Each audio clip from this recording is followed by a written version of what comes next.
राज्यातील विरोधी पक्षाचे सर्व खासदार हे मुख्यमंत्री देवेंद्र फडणवीस यांची भेट घेणार आहेत। सह्याद्री अतिथीगृह इथं थोड्याच वेळामध्ये महत्त्वाची बैठक पार पडणार आहे। खासदार सुप्रिया सुळे ही बैठकीला उपस्थित राहणार आहेत। राज्यातील विविध प्रश्न, पेपरफुटी, कायदा सुव्यवस्था या मुद्द्यांवर खासदार मुख्यमंत्र्यांशी चर्चा करणार आहेत। तर थोड्याच वेळामध्ये सह्याद्री अतिथीगृह इथं या बैठकीला सुरुवात होणार आहे। राज्यातील विरोधी पक्षाचे सर्व खासदार मुख्यमंत्री देवेंद्र फडणवीसांची भेट घेणार आहेत आणि यामध्ये सुप्रिया सुळे देखील या बैठकीला उपस्थित असतील।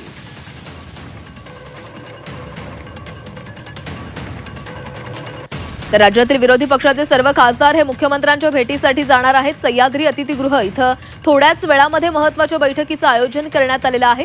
खासदार सुप्रिया सुळे ही बैठकीला उपस्थित असतील। राज्यामधील विविध प्रश्न या बैठकीमध्ये मांडले जाणार आहेत। पेपरफुटीचा मुद्दा असेल, सोबतच कायदा सुव्यवस्थेच्या मुद्द्यावर देखील या बैठकीमध्ये खासदार मुख्यमंत्र्यांसोबत चर्चा करणार आहेत। पेपरफुटीचं प्रमाण जे वाढत चाललेलं आहे त्या संदर्भात चर्चा करण्यासाठी आज विरोधी पक्षातील हे खासदार मुख्यमंत्र्यांची भेट घेणार आहेत। या संदर्भातली अधिकची माहिती घेणार आहोत। आमचे प्रतिनिधी ओम देशमुख आपल्यासोबत आहेत। ओम, विरोधी पक्षातील खासदार आज मुख्यमंत्र्यांची भेट घेणार आहेत। राज्यातील विविध मुद्द्यांवर या बैठकीमध्ये चर्चा केली जाणार आहे, काय अधिकची माहिती आहे? अगदी बरोबर आहे। खरं तर आपण पाहिलं असेल प्राची, यामध्ये राज्यातल्या विरोधी पक्षाचे जवळपास सगळेच खासदार असणार आहेत। मुख्यत्वे सुप्रिया सुळे असतील, बजरंग सोनवणे असतील किंवा इतरही काँग्रेस राष्ट्रवादीचे जे खासदार आहेत ते सगळ्यांकडून आज मुख्यमंत्र्यांची भेट घेतली जाणार आहे। 12 वाजता म्हणजे काही मिनिटांमध्ये ही भेट सह्याद्रीवरती होईल।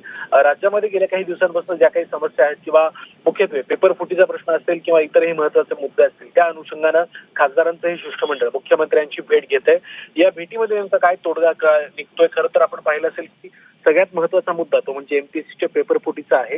एमपीएससीच्या पेपरफुटीमुळे युवकांमध्ये जी काही नाराजी असल्याचं बोललं जातं, या सगळ्या घडामोडींच्या पार्श्वभूमीवर या सगळ्या गोष्टी मुख्यमंत्र्यांच्या निदर्शनास आणून देण्याचं काम या खासदारांकडनं केलं जाणार आहे। त्यामुळे मुख्यमंत्री आणि खासदारांच्या बैठकीत नेमकी काय चर्चा होते आणि कशा प्रकारे या सगळ्या मुद्द्यावरती तोडगा काढण्यामध्ये सरकार आणि प्रशासनाला यश येते, मुख्यमंत्री नेमकी कशा प्रकारे या खासदारांशी चर्चा करतायत हे पाहणं महत्त्वाचं असणार आहे। नक्कीच ओम, तर या संदर्भातली अपडेट तुमच्याकडनं घेत राहू। तुर्तास धन्यवाद दिलेल्या सविस्तर माहितीसाठी।